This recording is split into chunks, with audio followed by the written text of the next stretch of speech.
Stay up to date on the latest in music with Sound Up with Mark Goodman and Alan Light. Join the Sound Up Pod Squad simply by liking our Facebook, following us on X, and signing up for our weekly newsletter at sounduppod.com.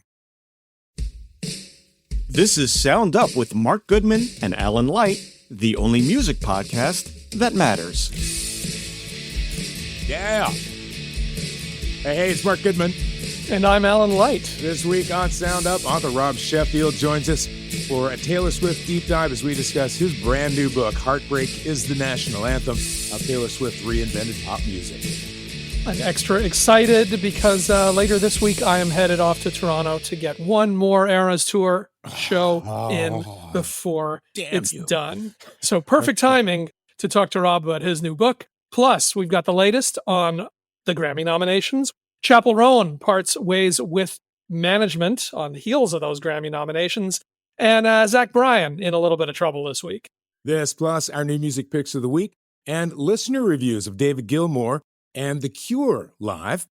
And our next show, this is big stuff. Our next show recorded live with you, the Sound Up faithful. It's almost here. Wednesday night, November 13th, 9 p.m. Eastern. Join us as we talk about the Grammy nominations and one of this year's biggest topics, ticket prices and ticket access. That Sound Up episode featuring you. If you show up, you, the Sound Up Pod Squad, will be available November 19th. More details and to sign up, go to sounduppod.com. We eagerly await seeing you on Wednesday night, November 13th, 9 p.m. Eastern. Come on board, bring us your thoughts, and welcome Mark Goodman back to the... Mark, I'm sorry for the country that you returned to, but back to the country of origin following his visit to Mexico for the Sands. Indeed, I could not have had a better week to be out of the country. It was insanity. And you know what? The Sands in Cancun, Mexico, our yearly getaway. I think pretty much everybody felt like that. There was no politics. Mm-hmm. There was no this versus that or this group versus that. It was all about amazing music. It was a killer lineup this year. I think one of their best lineups with stuff like Bret Michaels, Rick Springfield, The Fix, Level 42, Lita Ford, Billy Ocean. And that's just the beginning. In addition to that, I got a chance to sit down with young MC, who I hadn't spoken to in years. Alumnus of my son's high school. That's always good. And as many people know, written some of the early biggest hits in hip-hop for Tone Loc and others. So he's got some new music coming out we chatted about. But in terms of the performances, which is it's what it's all about. We go down there, everybody goes down there to just get away and enjoy music and hang out and sort of relive your youth. The headliners, Rick Springfield, who totally brought it. He had his band with him. This was not another Two Dicks tour moment. He was out with Richard Marx. And not him with the box. And not him with the band in a box either. That's true. It was a full band. And as I've said, this is, and he admits this is his best band ever. And these guys, this group has been together, I want to say 10, 12, 14 years now at this point. They sound great. I will say, before we came on here, each of us were talking about how sick we were about a week or so ago. And Rick brought his sickness to Cancun. I have been giving him kudos because I know how sick he actually was. He was hacking and he was bleary. You know what you feel like when you have this thing that seems to have been going around. And yet, he stepped on that stage and you would have never known it. The guy's 75 freaking years old. He's running around the stage, and this is sick as a dog. So, a great show. Plus, what he overcame, I think, made it an even better show. The other headliner, Bret Michaels, brought his Party Gras 2.0 tour to Cancun. Now, I have to say, I didn't understand. I thought it was Bret Michaels. He's out on tour. He's partying. That's the tour. What the tour is for us in Cancun was Bret Michaels, of course, doing Bret solo stuff, doing Poison stuff. But then he brought out Mark McGrath. That's what the party is all about. Mark McGrath has shown up at a bunch of dates on the Party Gras tour. And Mark did the Sugar Ray stuff and was bouncing off the walls. I never saw a guy with more energy He was phenomenal. Everybody loved him. He hung out after and was talking to everybody. The sweetest guy ever. And after Mark McGrath came out, then Lou Gramm came out. So both of them, all part of the Party Gras festival. And Lou also, Lou sounding great. First time I got a chance to say hello and congrats since their induction into the Rock Hall. He was certainly pumped about all that. So that's, as far as the headliners go, the band that I wanted to see the most, what I was looking forward to the most was Level 42. I had never seen them back in the day. And although it's a slightly modified lineup, Mark King, the bassist, slapping some bass. He was slapping some bass. Amazing. Sounds great. He's the vocalist and bass player. And Mike Lindup, the original keyboard player, both still in the band. And that's what we needed. And they crushed it. I had a feeling that there were some people who were like, Level 40, I think I know them. But by the end of their set, everybody was freaking out. I think they brought some new fans this time around. So they were great. The Fix, a surprise, and one of the only bands I can think of in its original form from the 80s. Intact. It's incredible. And they also just really brought it. Billy Ocean also on one of the nights, just doing smooth as silk performance. The guy is 74 now, I believe. 73, 74. And once again, just the sweetest guy ever. And wowed the people. At that age, he was moving on stage. He got the people up on their feet. It was a phenomenal week of great music. Some surprises as well in terms of some people showing up. One of the surprises for me was a band called The Producers. Do either of you guys remember them? Nope. I know there's such a thing. I know there's a name. I couldn't give you a song. I couldn't give you anything. I'm the same as you. The Producers was a band that we banged the hell out of in the first 7 months of MTV. Why? Well, we only had like 4 videos. Something had to go on, right? That was 2 of them right there. But they were really fun. I didn't even know that they were together, and they kind of are/aren't. They do maybe 15 or 20 dates a year. So it was fun to see those guys. And there was another band that you guys, maybe you remember, The Kings. Canadian band. Same. Yeah. Switching to glide. The night is the weekend. So, and also great fun to see. They played, at the pool one day and just everybody, hoisting their solo cups and everything. It was great. The final, just in terms of one special night that my pal Downtown Julie Brown hosted on her own, she had the Club MTV night with Technotronic, which totally rocked. They were cool. Mary Jane Girls, and they just totally brought it. Annabella Lewin on another night from Bow Wow Wow, singing to tape, but she still sounded great and looked wonderful. It was a great week and happy to be in Mexico. Anything notable about the crowd? Familiar faces, new faces? Well, part of the reason that I love doing this is because, and it sounds hack and cliche, there are people who come year after year after year, and we know each other. We are friendly. I get to see these same people. They're my yearly friends that I get to bump into and hang with. And there is a big time overlap between this, I shouldn't say this, between this and the 80s cruise. Sure. Not a surprise. A lot of cruisers. So we get to talk about what the next cruise is going to be like. But, there's a lot of people who this is the best thing they could possibly do. If I wasn't in this business, I would be them. I would be going to this thing. Never lose that. Never lose that. Right? That's a perennial fan. Did you get to hang out with our buddy Eddie Trunk at the Sands? I did. Eddie is a blast. Eddie does his show from the Sands every year when he comes down. Although he allowed us on the stage, when Bret Michaels was playing, he allowed us to come up and intro, but it was really his night. His domain. For sure, which is completely fine. I mean, it is Lita Ford played, and he brought Lita on, and she sounded fantastic. But he's great. He had Rick Springfield on his show for like an hour and a half, I think, during the course of it while they were down there. He's a big power pop fan. I didn't realize that. You're right.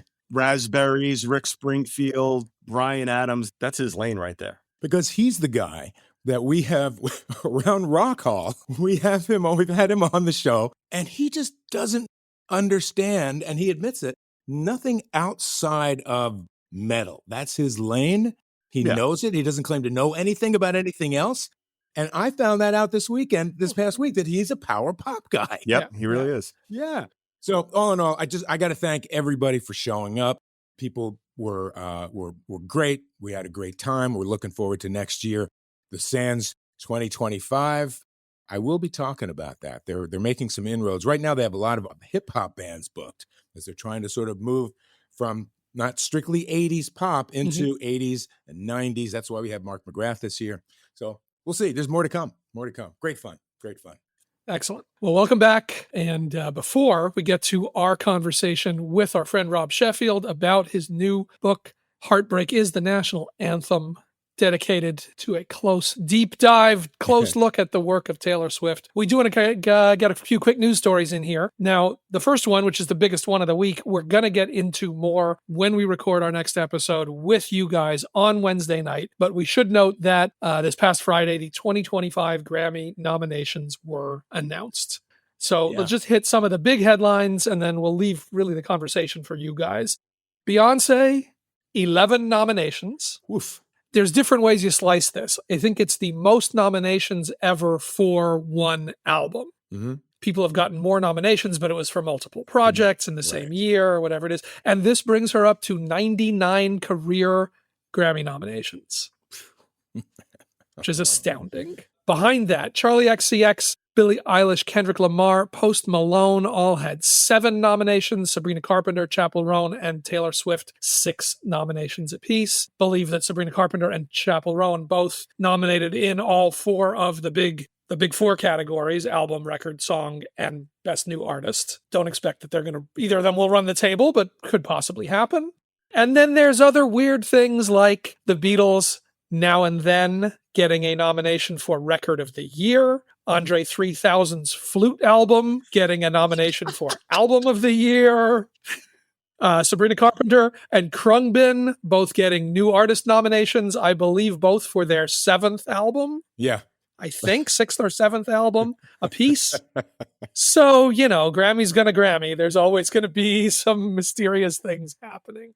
In general, look, this is kind of a dream year for the Grammys, is what I would think, which is that the biggest pop records were sort of the biggest critical favorites and most talked about records of the year. When it's Beyonce and Charli XCX and Sabrina and Chappell Roan and Taylor and Post Malone, when those were the big records, those were the records everybody liked. They get to, throw all of them up there. That's not a hard year to do Grammy business. And everybody's talking about the fact, and we should at least mention that oftentimes what is the bitch that is heard is women not being represented. And this is an amazing year for women. Yeah, and that's, the superstars and the biggest albums and the biggest stories attached to albums really was this wave of these pop stars. A Beyonce record that has a lot of story and attention and talk and, discussion around it. She did get a bunch of nominations in the country categories. So there's that. The CMAs wouldn't do it, but the Grammys did it. So anyway, we look forward to getting into all of this stuff with you guys. On Wednesday, what was the date? I blanked on the date. The 13th at 9 p.m. While we're thinking Grammys, we mentioned Chappell Roan. Just after she picked up 6 Grammy noms, she has parted ways with her management team. It seems the timing, from the outside looking in, seems the timing is odd considering she's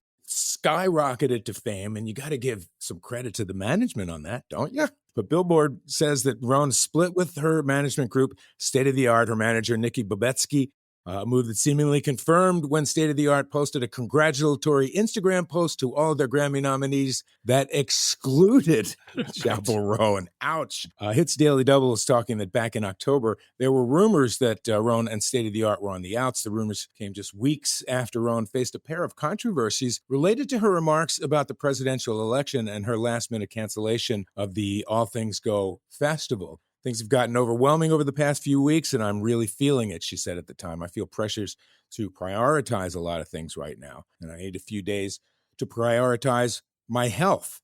Soon after that, the Every Single Album podcast stated that Roan had fired the management team and the top music managers were now vying for her business, but neither the artist nor the management company ever have commented on that split. But up for 6 awards at the Grammys next year in 2025.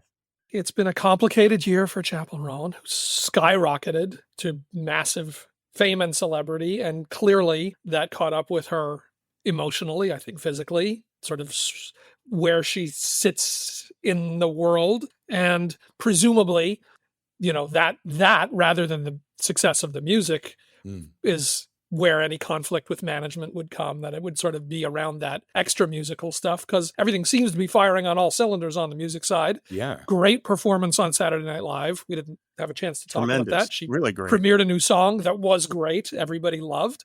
So, everything continues to point upwards. But as we've learned and spent a lot of time focusing on in recent years, artists are trying to think a lot more and talk a lot more about everything else that celebrity requires of them. And it's purely speculation, but you have to think that if there's anything that led to a split with management, it would be from that side of her life.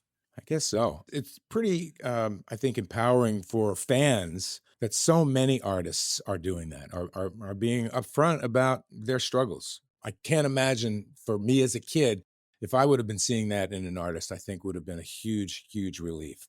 Yeah, it's a tough balance. I mean, as we've said, it's certainly it is empowering, and it does open up other possibilities. But it also, as we've seen specifically in her case, it can be frustrating for fans who still want more, and still want their stars to be stars, and still want all the other stuff that maybe they don't want to give. I just hope she finds the right team moving forward, because we've seen so many artists change management and either go in a totally different direction or go with family members, and it's really messed things up a bit.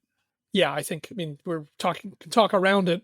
A name conspicuously absent from the Grammy nominations this year is Dua Lipa. Mm-hmm. I'm well on record as a huge fan of Dua's, but when she switched management and her father took over leading into the Radical Optimism project, it does not feel like anything has gone right since then. And, you got to do what it's all chemistry. You've got to do what feels right, but there's very concrete results. There's very tangible results from those decisions. Right. This next story, holy cow, Zach Bryan. So this is, maybe it speaks to the people I hang out with, but this is the story that I've been hearing the most about from the music world in the last week. And, there's a lot of detail and a lot of play-by-play, but the short answer is that he broke up with his girlfriend of more than a year, Brianna LaPaglia, known as Brianna Chicken Fry in her podcast. Yeah. They have split, and she has made significant allegations of emotional abuse during their relationship, said that she was offered $12 million and a New York apartment to sign an NDA about their relationship, which she refused. And all of this especially blew up because she is part of the Barstool Sports empire. This kind of broke when the Barstool Sports guys made a diss record about Zach Bryan that they posted. Can you talk about the Barstool Sports, what that is? I have a vague idea. It's a huge sort of, empire of, bro podcasting that started from sort of straight sports stuff and has continued to expand into more and more sports, more and more lifestyle, really building an empire. And they got a lot of listeners and a lot of power. And they came out hard with this track that sort of then led into all of these revelations.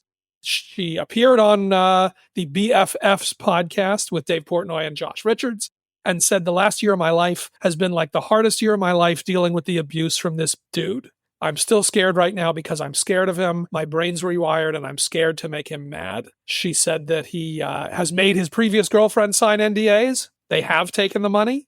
She said she turned that down, did not accept any money. I will not accept any money. I think that's beneath me. It's not just for me. It's for anyone who's been emotionally abused, for people who are being emotionally abused right now, for people who don't have a support system like I was lucky enough to have. She talked about him going nuts because he disapproved of her dress at the Golden Globe Awards, ruined my birthday, ruined my tour, smashed her phone, screaming at her friends, saying, you're not going to be anything. You're just losers.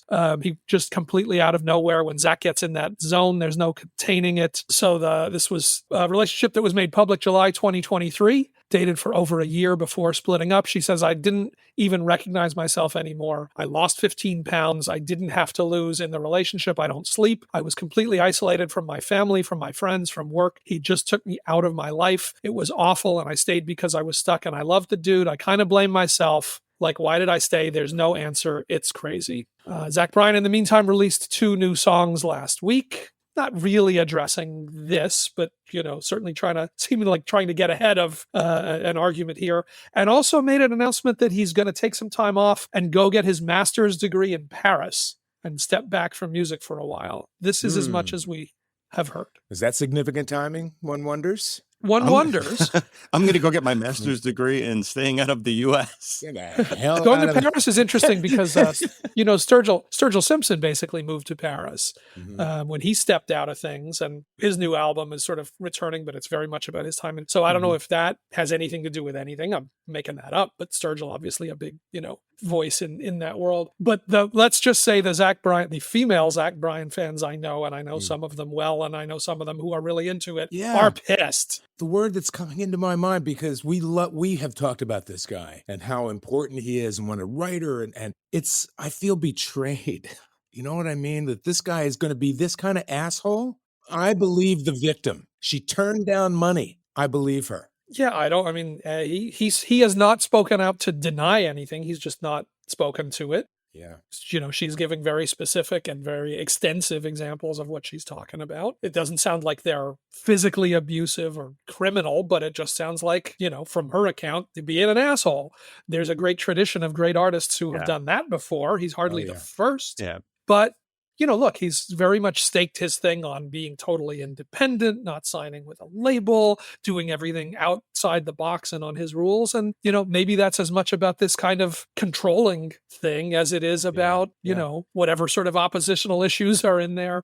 But it's disturbing to read. It's really sad to hear this stuff. I hope that she's okay. I'm not going to say I hope it's not true. I hope it's not true, but like you, there's no reason to not listen to her here. Right. You don't offer $12 million just because you're being an ass. There's more you don't want out, And her saying that he's done this before. Right. That he's paid off previous relationships to not talk about those relationships, that's a pattern for him. So it's a troubling story. And it is ongoing, yes? This guy was just on the cover of Rolling Stone with Bruce Springsteen, and filling. It would be like us hearing that stadiums. Bruce was abusing women. Same thing. It's tough, but it's this is like wildfire out in the in the internet world. So, and I guess this would be one to say to be continued, or not, or maybe she said what she's had to say. He's gonna, quietly shut down for a while and. He doesn't do interviews anyway. He's done one interview in his life. He doesn't do press anyway. Right. So, but there has been, and I know in this story there's no mention, but there's no report of any charges being filed or anything like that. This was just a press release. Yeah? Well, it was mostly this interview that she did with the Barstool with her associates. Yes. Yeah. Okay. All right. We mentioned it at the top. Swifties gather. Swifties assemble. Swifties assemble. Rob Sheffield is next with our deep dive into Taylor Swift, the pop phenomenon. Next on Sound Up. All right. Welcome back to Sound Up. It's Mark Goodman and Alan Light. We have a very special guest. We're really excited to talk to our old pal, Rob Sheffield. This guy has been covering music, television, and pop culture for Rolling Stone since 1997. In fact, his first issue had Tori Spelling on the cover. That's how long ago that was. He's the New York Times bestselling author of 5 books, including Love is a Mixtape, Talking to Girls About Duran Duran, Turn Around Bright Eyes, On Bowie, and Dreaming the Beatles, one of our favorites around here.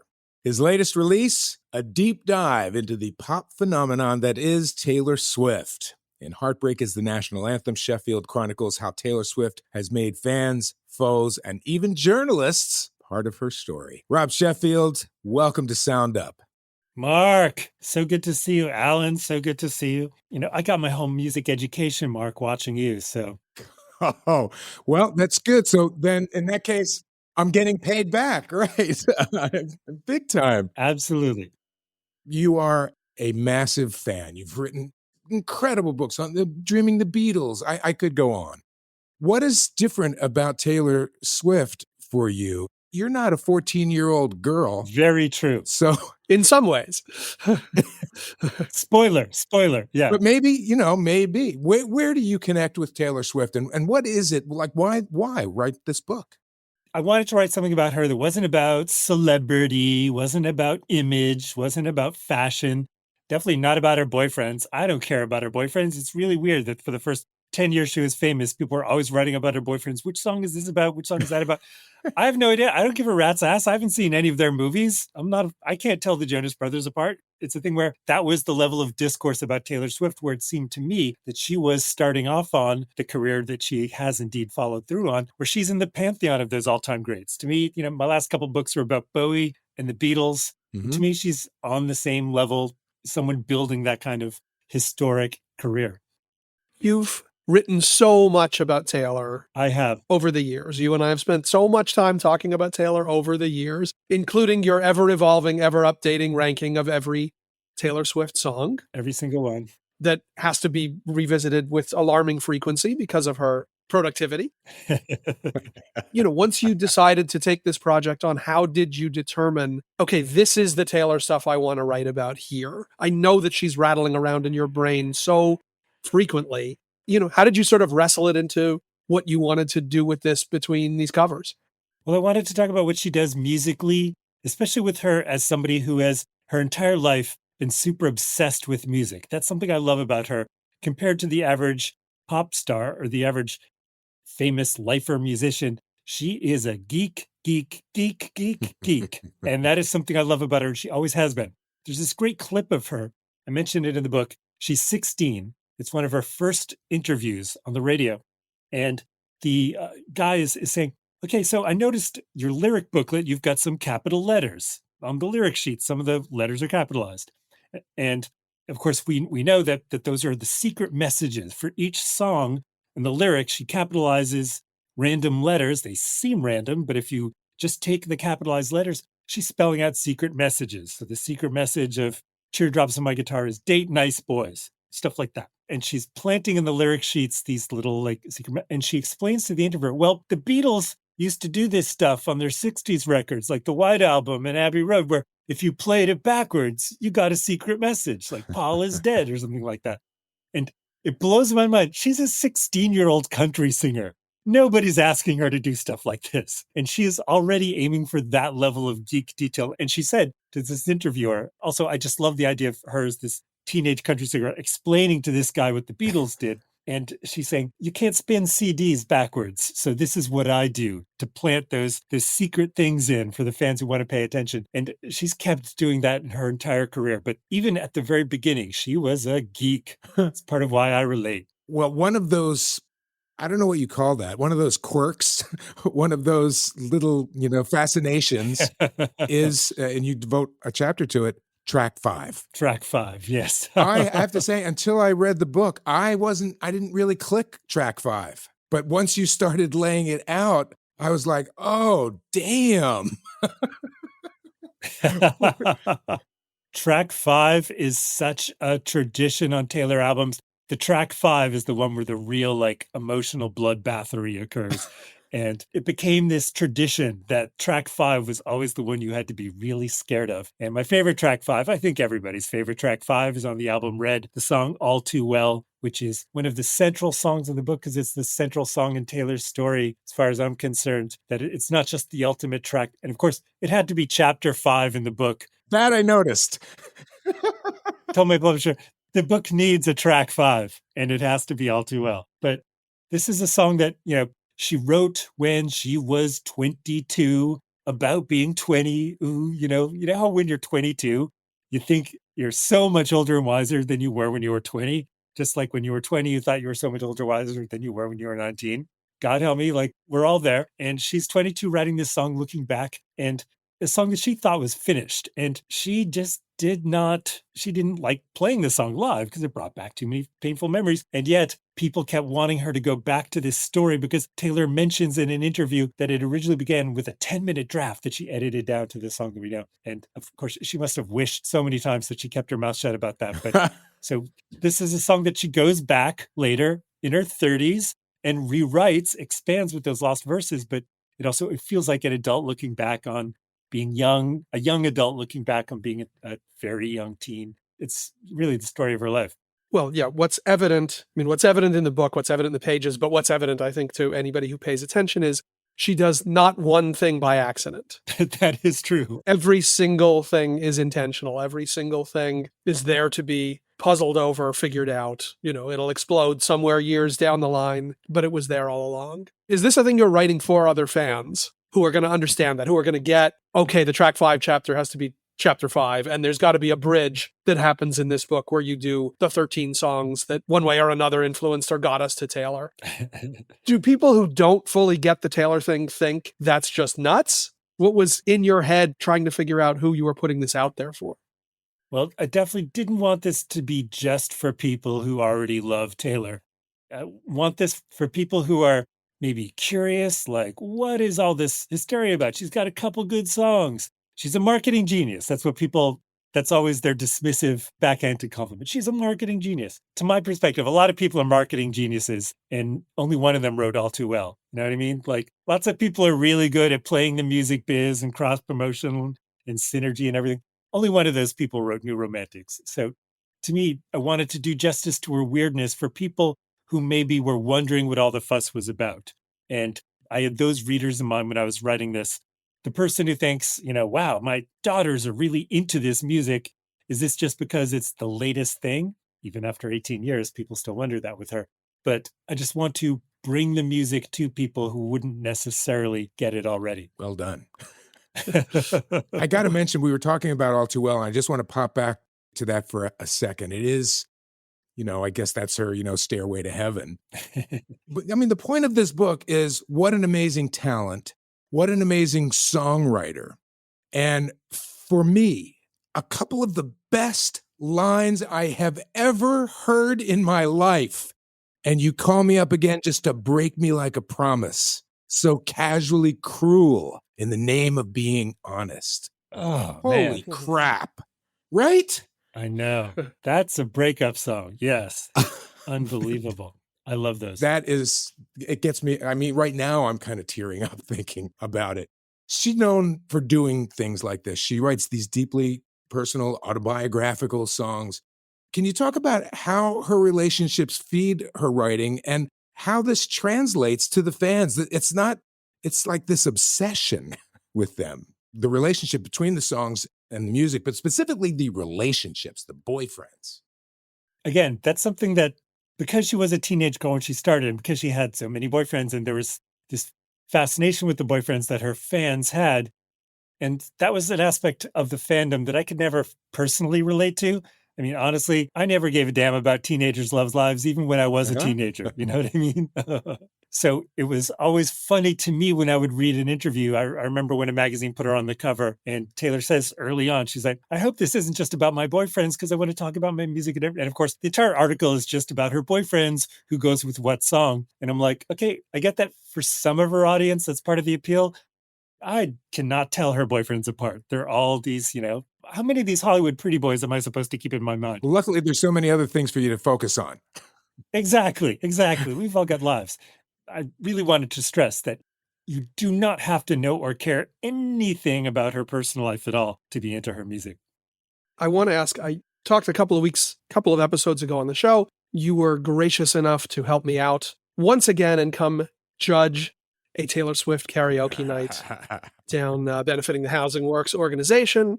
And, you and I said it throughout the night, how struck we were that the degree of intensity that these folks brought to that performance. I do keep thinking about it. I mean, I do keep thinking about, my God, what it is that these songs mean to these people, that this was not, I'm going to get up and sing the hits and it's going to be fun. This was, she wrote this song that is something I need to get up and say.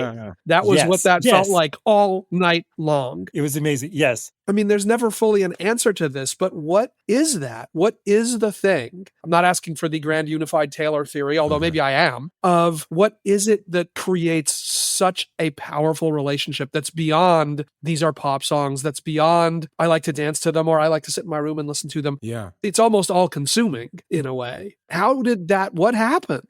It was there from the very beginning. She writes these songs that are very personal, very quirky. Her very extreme and eccentric personality traits are often very visible.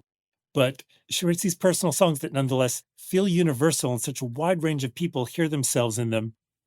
I didn't go to high school with these songs. You know what I mean? When she talks about, her having her first kiss in Fearless, that was many decades after my first kiss. And these weren't songs that I grew up being brokenhearted to or having crushes to. And yet these songs, they feel like they're about me. And that's a very across the board response to Taylor Swift's music is she writes these really particular songs that you hear yourself in, even if you're not in the particular scene. So there's a great part during the Eras tour. She's about to do Fearless. And I remember seeing this with you, Alan, when that amazing night, Memorial Day weekend, 2023.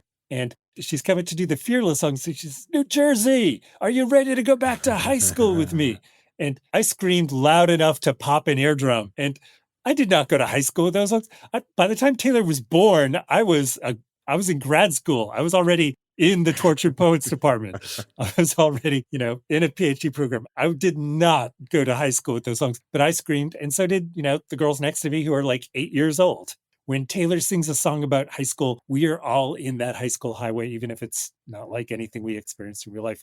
But I think I know what Alan is asking. I mean, there's plenty of artists who do that, but they don't inspire what she seems to inspire. Not to this scale, not to this magnitude. Yeah. And not over and over and over again. I mean, we know the only harder thing than becoming a teen star is then evolving to become a older than teen star. Yes, absolutely. And yet she's done it, I think, because she was already this adult when she started. But honestly, in so many ways, and Alan, what you were talking about, that people saying, this is not a hit song. This is not one to dance to. This is the story of my life in one song. The analogy, and it comes up a lot in the book, is Bruce Springsteen, is that in so many ways, and from the very beginning when she was doing these songs, I was like, this is Bruce Springsteen reincarnated as a 17-year-old girl. She does a song like Fearless, which is literally about driving around in the night with someone, and then you pull over and dance in a parking lot because your song's on the radio. And it's oh my God, this is the most shameless Springsteenery. And it's done absolutely right. It's done in a way that is absolutely authentic to that Springsteen spirit. And it really is a thing where you go and you see her live and she'll bust out a deep cut as a surprise song and people sing it like they're singing The River, or something like that, or Racing in the Streets. The analogies between her and Springsteen are so intense. I don't know if you want to go here, but let's. Did you see the doc with Scooter Braun and that situation? Taylor Swift versus Scooter Braun, Bad Blood was the name of the doc. Yeah.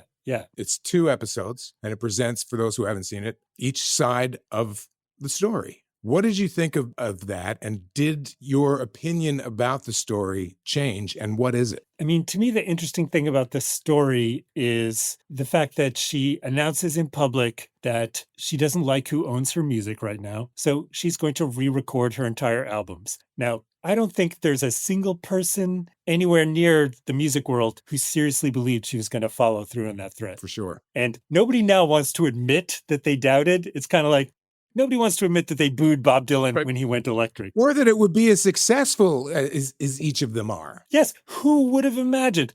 Honestly, I thought there's no possible way she'll do this. What a waste of time, what a waste of energy, what a waste of money. She's at the peak of her career. The idea that she's going to re-record her entire life's work in her spare time just seemed unthinkable to me. And yet she followed through on it and not only did it, but made each one of these re-releases, re-records, Taylor's versions, an event in itself. They were great, but what about the issue, what this was about, where she claims that her masters were sold out from under her, that she was not contacted, that she didn't have a chance to get in on this deal, that she really wanted to. That's what her episode says. Scooter's episode says absolutely the opposite, that she was contacted, that she did know, and that she had the opportunity, and now she's just creating drama. It's not all that different in so many ways from what happened to the Beatles, right? In 1969, when Dick James sells off their publishing to Lou Grade, and there's forever controversy over whether the Beatles even had a chance to make a bid or not. And the fact that Dick James did this while John was literally on his honeymoon sort of makes it seem like maybe bad faith on his part. Paul was also out of the country, but it's a thing where, to me, the really interesting thing about it, I mean, artists versus record companies, artists versus the suits, that's a timeless battle. To me, the way that she responded to it artistically is the really fascinating part. And that she proposed this ridiculously ambitious project that nobody had done before for very good reason. You know, it would have been absolute, like, imagine like when Neil Young was beefing with David Geffen, if he said, you know what, I'm just going to remake all my old albums, every one that I've ever made from scratch. The fact that she did that is insane for sure. And the fact that they each were successful, the fact that she, you know, I don't want to say improved, she modified them. As a music supervisor, we look for that stuff. You know, when somebody's publishing expires, they'll go back into the studio and re-record their hits, and they'd never sound the same. But she managed to do this and make this better, a thing that kids understood, a thing that young artists understood. Yeah, she made this something where people felt emotionally invested in the project itself. And it is really amazing to see, especially like little kids who don't know that much about the music business, but they really like the idea of her doing this. Well, it's everything Prince wanted to do, but people thought that he was insane. Yeah. And she does it, and people get what the issues are, what the questions are, what a future might look like. She found a way to frame that by pulling it off in this entirely unlikely way. So sort of from coming from that ambition, we're at the end of the era's era.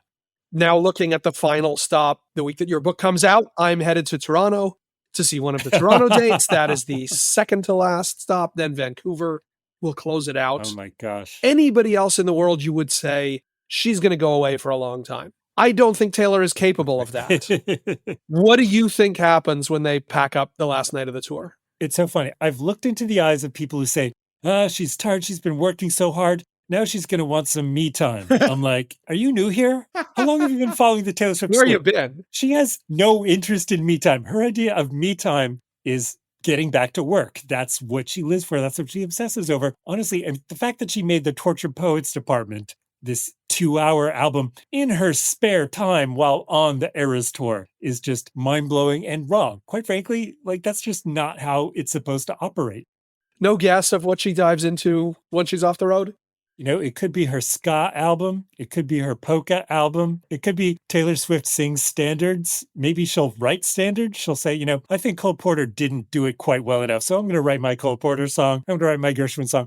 I could totally see her doing something like that. What I can't see her doing is nothing, because she just never does nothing. Believe me, as someone who's been writing a book about her, I would love it if she had maybe decided earlier this year to maybe take some time off and not do so much. Yes. Boy, that would have made my job easier, but she makes it exhausting to be a fan. And that's something I love about her, that of all the people I've been a fan of my entire life as a music fan, nobody's been more exhausting and exasperating and maddening than Taylor Swift. That's a quote from your book. I was going to read a bit longer a quote, but you say many people find Taylor infuriating and exhausting. So does she. Yes. Honestly, like Alan, I grew up a Dylan fan in the 80s. Being a teenage Dylan fan in the 80s was a very trying emotional experience. Oh, yeah. He asked a lot of us. We gave a lot to him that we'll never get back. It was a traumatizing time to be a teenage Bob Dylan fan. And yet that was a walk in the park compared to being a fan of Taylor Swift and thinking that she's on a groove to go this way and she goes that way. So even at the Grammy Awards this year, she's about to win a Grammy, a historic Grammy. She's about to become the first artist in history to win Album of the Year 4 times, breaking a record set by Paul Simon, Stevie Wonder, and Frank Sinatra. Not bad company. And all anybody wants is to see her accept that, rest on that laurel, say thank you, go home. No, she announces a new album right there at the podium. Who does that? It's completely insane. And yet that's the kind of insanity that she is, that she's made her life's work. In terms of the who does that, you started at the top saying you've written books about Bowie. You wrote Dreaming the Beatles, which every excuse I get to talk about how great that book is, I do. You know, you've taken swings at like that beyond Hall of Fame level career. She's 18 years in and she's 34 years old. We know Paul's still out there at 82. She's got 50 years in front of her if she wants it. Yes. How do we think about the career achievement? She's not that far away from us having Rock and Roll Hall of Fame conversations. Right? Things that just seem like that can't possibly be true. When you look at her next to those, you know, world-changing artists like that, obviously she belongs in that company, but what's the compare and contrast next to those kinds of artists? It's wild because so many of those artists, they've kept long careers, but they hit serious dry spells, and it's often around the 17 or 18 year mark, which is kind of funny. If you compare her to somebody like Bruce Springsteen, who 18 years after his first album, what was he doing? He was in his Human Town, Lucky Touch era, or Human Touch, Lucky Town. Who cares? I like it better that way, right? Yeah. Who can even tell those albums? Even the most hardcore Springsteen apologists are not going to claim that's his highest work. 18 years in for Bob Dylan, he was in his, shot of love period. He was wearing a lot of mascara and a lot of shoulder pads. It wasn't the greatest time for Bob Dylan. Yeah. Look, a lot of these people, once they hit the 17 or 18 year mark, Prince was on Emancipation. There's some good stuff on that. I really like his version of If Only God Was One of Us on that album. But some of these are after a bunch of ups and downs already. Yes, exactly. It's not like we've already been through comeback. Yes. You can look at the Stones and maybe, they're a Tattoo You-ish. Okay, but that's after everybody had written them off for a bunch of years. Yeah. Like they're in the middle of a Back from the Brink thing, which, is a totally different scenario. Yes. And she's still just creating these absurdly lofty challenges for herself that nobody's asking her to do. Just like nobody was asking her to remake her entire songbook, in her spare time over a few years, where she is not coasting. She doesn't take a year off. She doesn't repeat herself. She's not spinning her wheels. And yet she's at her peak of commercial and cultural clout. And she's still writing those songs that, as we were saying before, we hear these songs and you grab some of these songs and you're like, this is my life. This is my story. Like, that's the kind of songbook she's been creating from the very beginning. Right in line with that, and I think maybe another Springsteen comparison for me is I look forward to these next 50 years. I'm an old dude already. I wish I had 50 years to grow old with Taylor, in the same way that I have loved getting older with Bruce. We goes from the bar Bruce, the Jersey Shore Bruce, to the Bruce that we have today. It's a long, long journey that I have loved being on with him. I think the same thing for Taylor, right? Absolutely. Absolutely the same kind of thing. And you look at the way Springsteen embraces all his different eras. There's a show I went to in MetLife Stadium. It was August 2016, and he did 3 nights, 4 hours apiece. And the third night, he started off doing songs from the 73, 74 era. And at some point, 2 hours into the show, Andy Green, my illustrious Rolling Stone colleague in Springsteen, he turns to me and he's like, you realize he's been playing for 2 hours and he hasn't done a single song past 1975. And he's like, what if he's just going to keep going in chronological order and we're all going to be here for the next 48 hours? I'm in. I'm in too, exactly. And that's the kind of future I see for her. She's building that kind of legendary songbook, and she's built it. She's just adding to it at this point. It is the beauty of what the Eras Tour accomplished, which was to fully catch up these 4 albums worth of stuff she hadn't toured, illustrate the body of work. She can go wherever she wants now. Yeah. That's the amazing achievement of what this run has been. Absolutely. That's really exactly true, especially like you said, 34, an absurdly young age. I keep thinking, Alan, we were talking about that karaoke contest that we did. It was such an intense experience to see, like you said, people were not doing the hits. They were not doing like, yeah, this is the one that you heard at a wedding this weekend. This is not the one you heard on the radio. Right. Like they're going for these super deep cuts and they are doing them to death. Remember when that woman was singing The Smallest Man Who Ever Lived, which is a fairly low profile song on Torture Poets. And she starts off just really hushed. And we're sitting there wondering, is she okay? Because she's feeling this really deeply. And by the end, she's like on the floor. Oh, screaming on her back. Yes, screaming on her back. And at a certain point, she calls upon the audience with the other people at this Taylor karaoke night to join in. And people just rise to their feet and sing and like march. As I said to Alan, it was like in Casablanca where they sing the Marseillaise. Call to arms, man. Yes. And people were doing songs that people recognized right away. Someone did one of the 1989 vault tracks, Is It Over Now? And it was like really funny. Everybody knew their part to sing. And just the level of audience intensity and also audience support. And that's something that is really noticeable and has always been noticeable about a Taylor Swift show, is that people are very welcoming and supportive and loving. I went to the Eras Tour. I got off the bus. I took the bus from Port Authority. I'm walking through the parking lot. And one of the first things, I was there for like not even a minute, and somebody puts a friendship bracelet on my hand, Betty's cardigan. And I was like, wow, this is just such a beautiful, this is This is what a Grateful Dead crowd is like. Sorry to be I'm bringing all these classic rock comparisons. I'm sorry, my Gen Xness is showing here. But it really is like a Dead community kind of thing.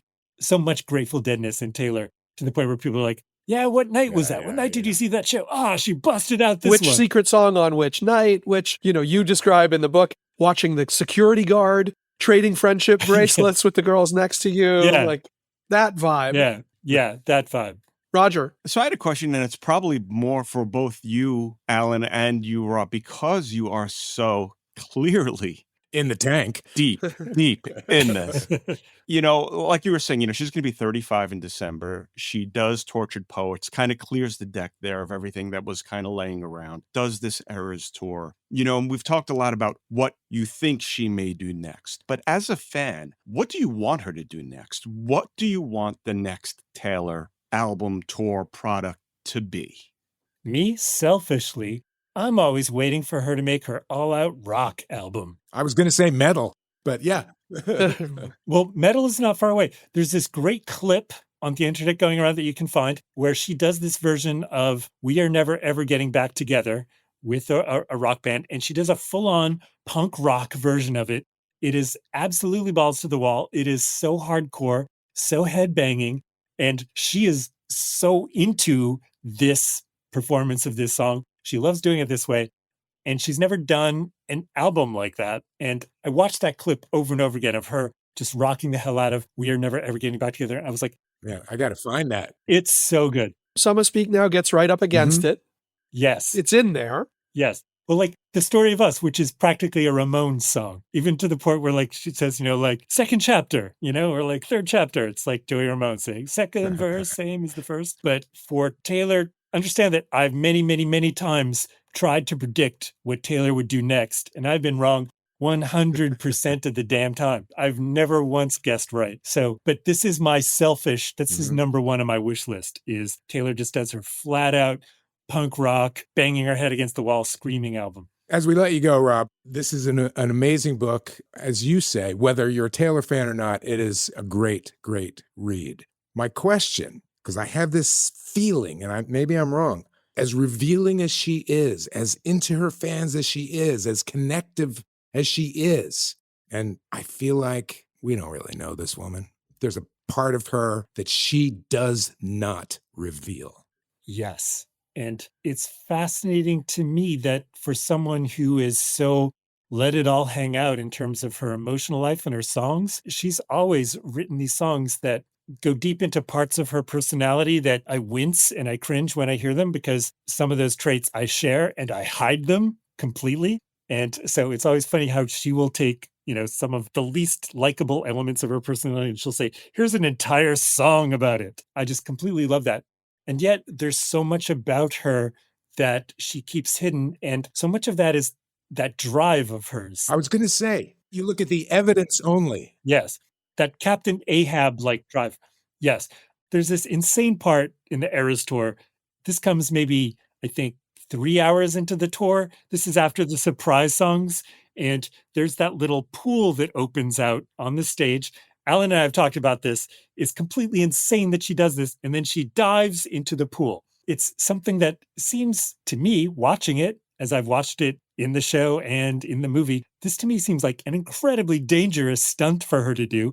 It's a very athletic stunt for her to do. She is diving. And it is at a point in the show where absolutely nobody is asking her to do this absolutely high risk, high energy, just like really like physically demanding stunt that half the crowd won't even see. It's just this bizarre thing. She's got this Captain Ahab-like drive to keep topping herself when it would be very easy for her to just keep doing what she does, and that would be more than good enough. That would have been easy 12 years ago when she made Red.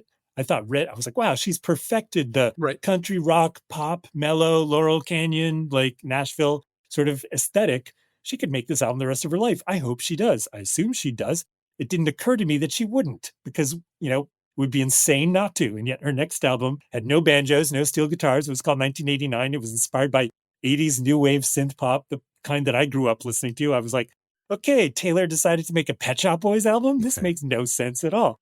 There's so much about her that we won't understand, I think, ever. And so much of it is there in that drive of hers. That's the thing that from the first time I met her, and I know you say the same, was she's so attuned to that audience, where they are and where they're going. She knows where they're going to be 6 months from now. They don't know that. She knows what they need from her next time. And she hasn't missed. Yes. And she hasn't missed doing that. And I've never seen anybody with a tuning fork or whatever it is. There's nothing between her and them.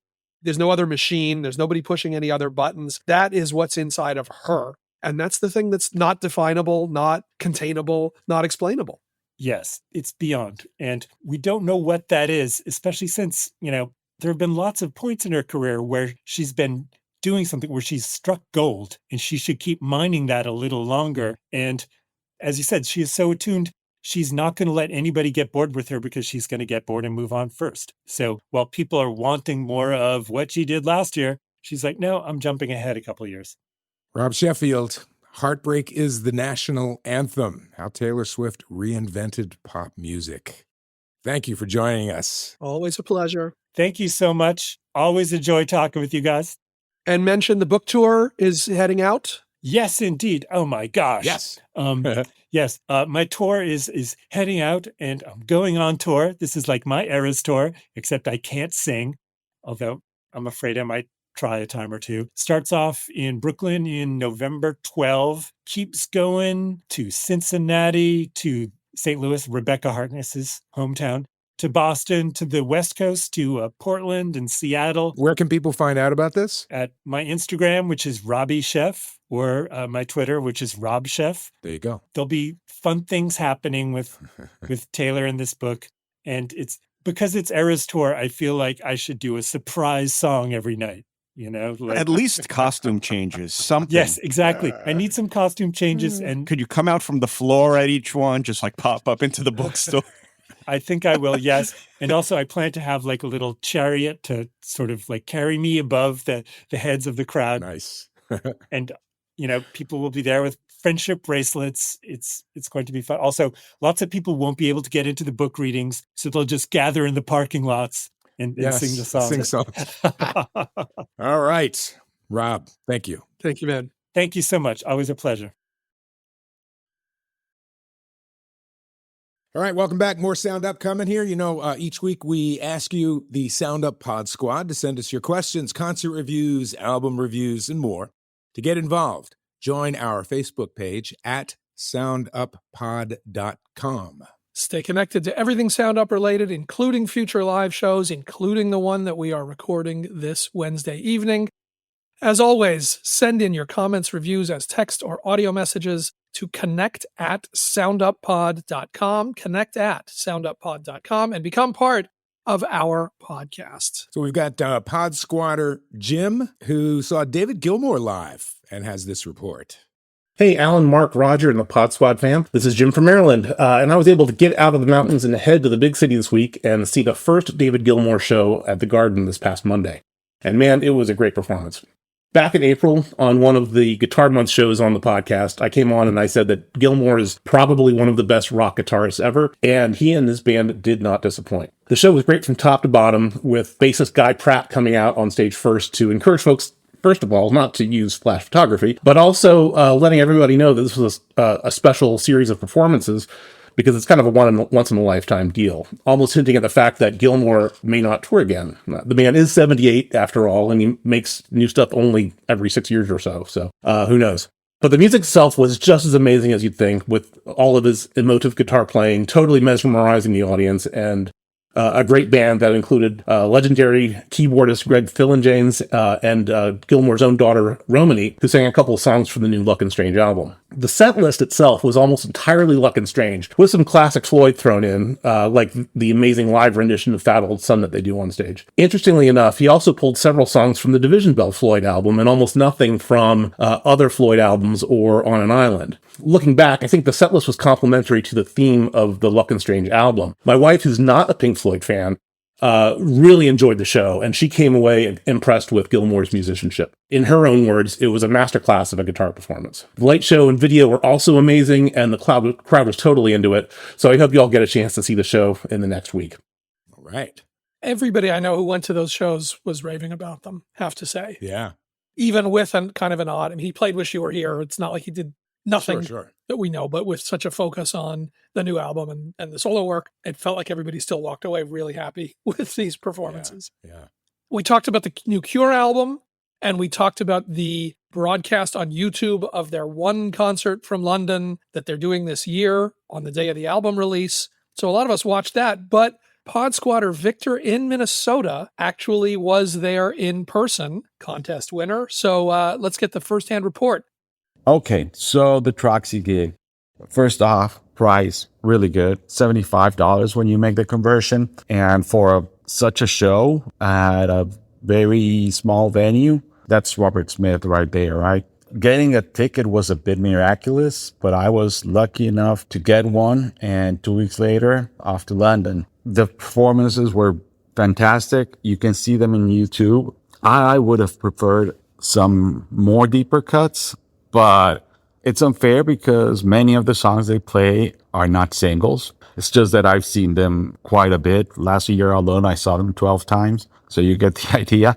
For instance, Reeves Gabrels, he's fantastic. And for instance, his solos are not the same night after night. So that's really good. And the show itself, if you look at that, I mean, it's like getting the whole album, the new album played, and then almost a full Cure show regularly on top of that.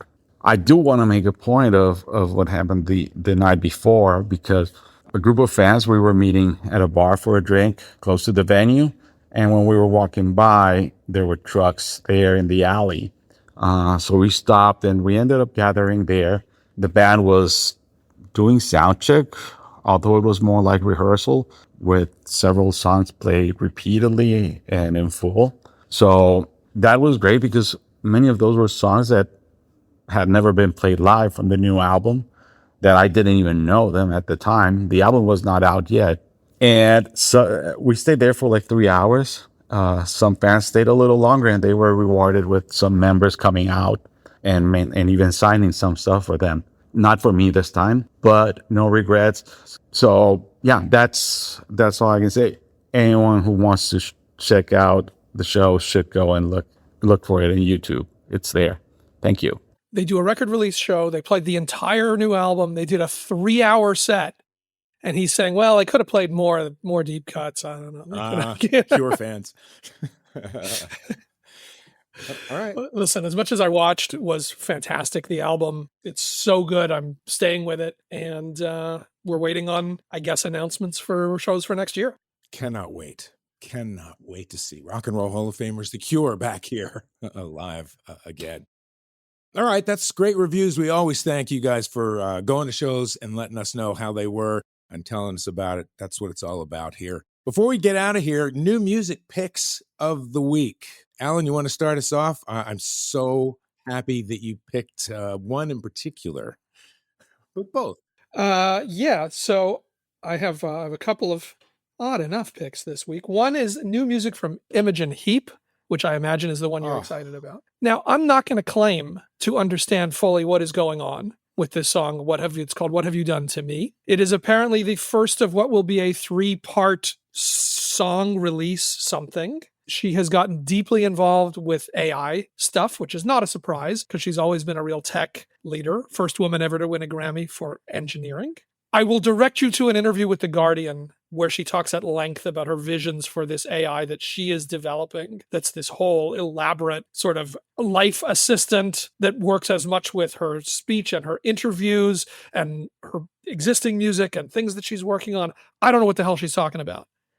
I got to read it closer. She says it's going to change your life. It's going to change everybody's life. This song, which is built on the melody from Hide and Seek, from one of her big earlier songs, she's going to make available for us to go in and AI-size this song. I don't know what I'm listening to. And already, this is like 5 minutes, and it feels like kind of 3 different songs. Yeah. It's quiet, and then there's a big bass drop, and then there's a big like Cookie Monster voice thing that's going on. And so, but it's really interesting. Everything that she does is always interesting. Taylor Swift collaborator, no less. And one of the interesting, pivotal covers of Hallelujah. If you pay attention to such things, then Imogen Heap is part of that story as well. So you can just listen to this, see what you think, or you can go deeper into all the backstory, which seems to be what she's interested in. I'm going to go to the Guardian interview. Yeah, research it out. You're not gonna walk away. Oh, now I get it. And then my other pick from somebody else who we haven't heard from really for a long time is a country singer-songwriter named Jamey Johnson. Jamey was released some incredible music around 2010, I guess, 2008. He's one of these guys, kicked around Nashville, wrote some big songs, fantastic singer, and then sort of had a moment. I mean, he wrote some big hits and then released 2 albums of his own. One of them had the song In Color, which won the ACM and the CMA award for Song of the Year. Magnificent song. And then he has not put out a solo album of new music in 14 years. He continues to collaborate. He continues to tour. He shows it's not like he's went away. He said that the passing of Toby Keith, his friend Toby Keith, was really what sort of kicked him in the ass to go finish this album. And it's just beautiful. I mean, if anything, it's a little, these songs are very slow. They're sort of really emotional, big ballady songs. These could be from the 70s, could be from the 80s. In some ways, he's sort of a it's not the same as Chris Stapleton because he doesn't have that kind of R&B soulful thing, but big guy with a big beard, doesn't look like a celebrity, but sounds so good that you can't really resist the sound of what he's doing. So the title track of the Midnight Gasoline album is the one I'm going to go with. If that kind of thing, real old school, traditional heartbreak Nashville country songwriting is your thing, do not miss this album. And 14 years since, we've gotten a full record from this guy. All right. Great picks. Roger, I know you got something. Yeah, I have one new song. It's an artist named Will Swinton. This was in the New Music Daily Apple playlist this week, which I go through. Mm-hmm. And never heard of him before. And I was just clicking. And this song just caught me. He's got a new single called Walls. He's released a couple singles this year, but he released one album in 2023 called Better Days. He's from New Zealand. And if I had to describe it, and it hit me like this really quickly, it's kind of a mix of his vocal style reminds me of Louis Capaldi before Louis Capaldi opens up and does the big vocal breaks, like that softer side of him. It's that with Olivia Rodrigo style lyrics and One Direction kind of pacing. It's this really interesting mix, but it comes across really, really honest and really pretty. And it's very different from what I'm usually looking for. And this one just grabbed me. And it's a very subtle, soft, emotional track. And then I went back and listened to more and more of his stuff, and it really does fall in that line. And he's just this really interesting artist who, is just starting to really make a name for himself. Machine Gun Kelly apparently is a fan of his, and they met up randomly once in a bar, and he struck up a relationship with him. So I'm hoping this leads to another full album of stuff, but it's definitely someone you guys should check out and keep an eye on because he's really good. I'll just interject here. I have a couple of tunes I wanted to mention also. One of the things that I think has happened with the three of us, and I hope with people who are listening, is over the course of the time that we have all been working together, I was thinking this, Roger, as you were telling us about this artist who you just stumbled across.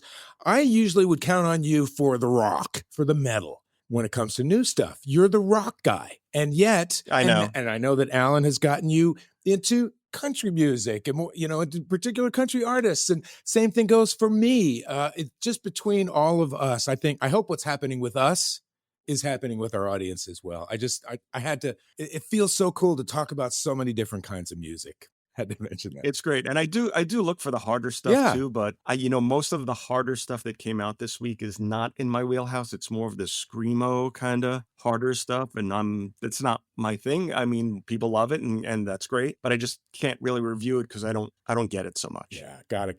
That I agree. All right. I got a couple real quick to give to you. First up, I've been talking about this duo forever, Lucius.